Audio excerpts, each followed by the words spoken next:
Have you ever felt that icy grip in your stomach? That whisper in your ear telling you, you can't do it. You're not good enough. What if you fail? That, my friends, is fear.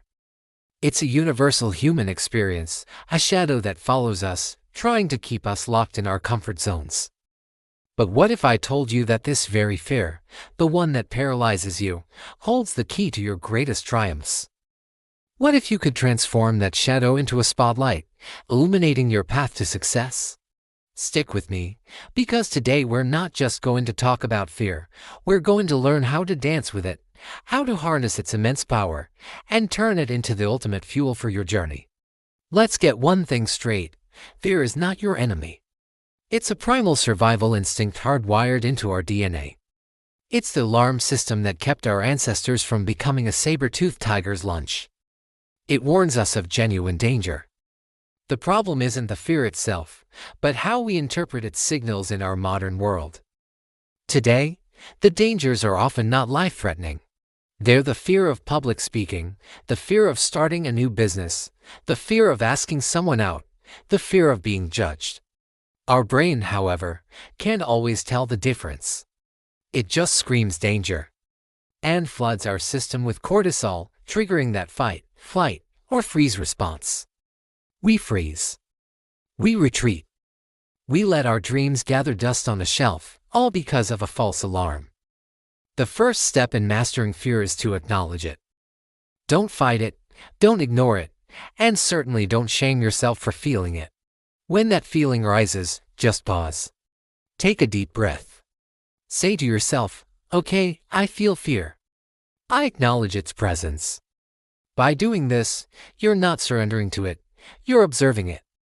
You're separating yourself from the emotion. You are not your fear, you are the one experiencing it. This simple act of mindfulness creates a space between the trigger and your reaction.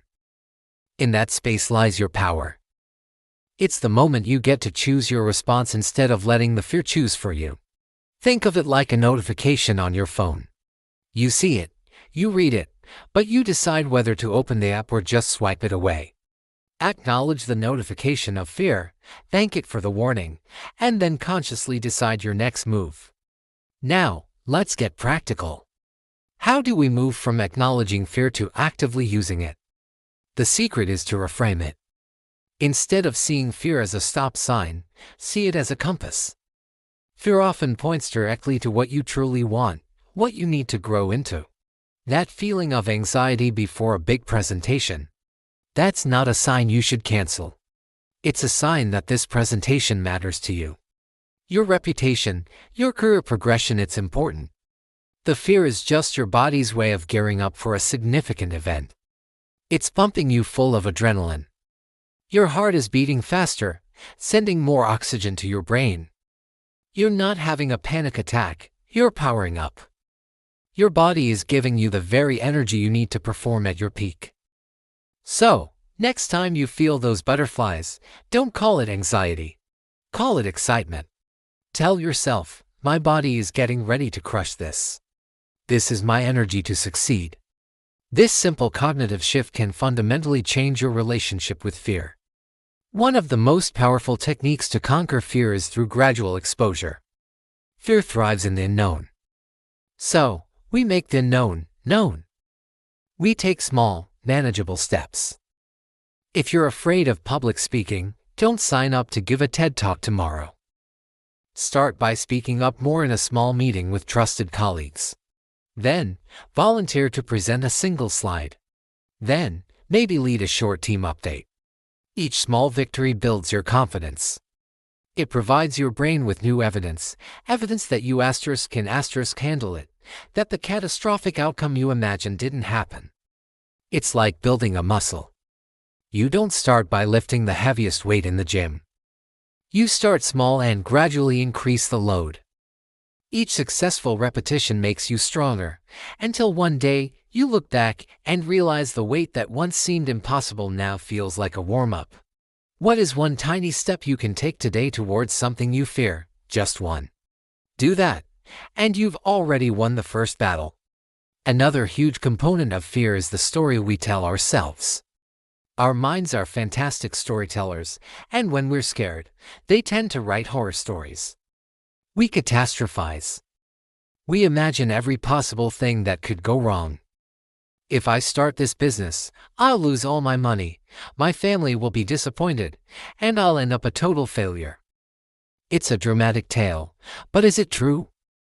Almost certainly not. The antidote to these negative stories is to become a better author. Challenge the narrative. Ask yourself, what is the absolute worst-case scenario? Realistically. Often, when you shine a light on it, the monster in the closet turns out to be a pile of laundry. Then, flip the script. Ask yourself, what is the best-case scenario? What if this goes better than I could ever imagine? And most importantly, what will happen if I do nothing? What is the cost of letting this fear win? Often, the regret of inaction is far more painful than the fear of trying. Visualize your success in vivid detail. Feel the pride, the joy, the accomplishment. Replace the horror story with an epic tale of triumph, with you as the hero.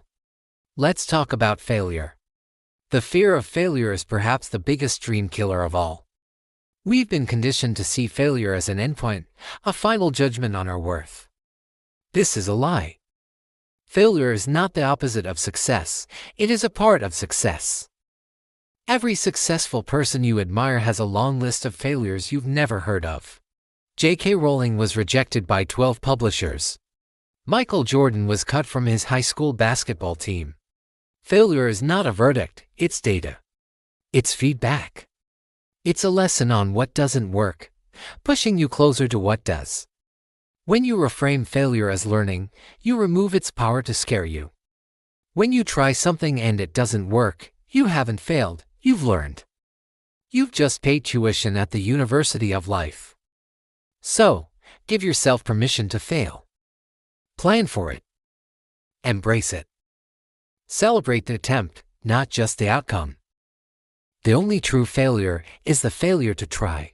To truly turn fear into fuel, you need to connect your actions to a purpose greater than the fear itself. This is your why. Why do you want to start that business?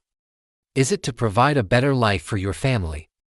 To solve a problem you care deeply about? To create something the world needs? When your why is big enough, the how becomes easier, and the fear becomes smaller. Your purpose becomes a lighthouse in the storm of your anxiety. When the waves of doubt crash against you, you fix your eyes on that light. It reminds you why you set sail in the first place. Fear is selfish, it's all about what will happen to *me*. Purpose is selfless, it's about the impact you want to have on others, on the world.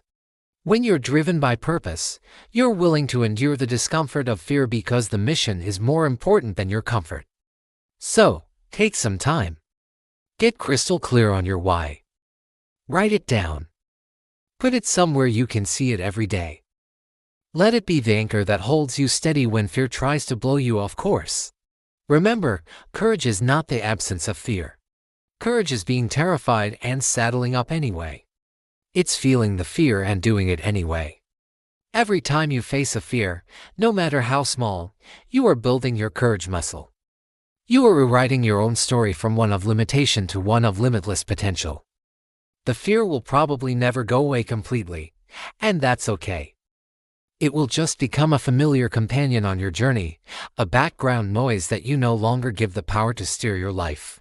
You will learn to hear its whisper and smile, knowing that it's just a sign that you're on the right track, that you're pushing your boundaries, that you are growing. You are living. So, what is that one thing you've been putting off because of fear? What is that dream you've kept locked away? I challenge you today to take one small step. Acknowledge the fear, reframe it as excitement, and take action. Send that email. Make that call. Write that first page. The person you are destined to become is waiting on the other side of that fear. They are stronger, wiser, and more capable than you can possibly imagine right now. It's time to go meet them. Thank you so much for spending this time with me today. If this message resonated with you, please hit that like button and subscribe for more content to help you build your best life. And I'd love to hear from you in the comments. What fear are you going to face this week? Let's support each other. Remember, you have everything you need within you. Now go turn that fear into fire.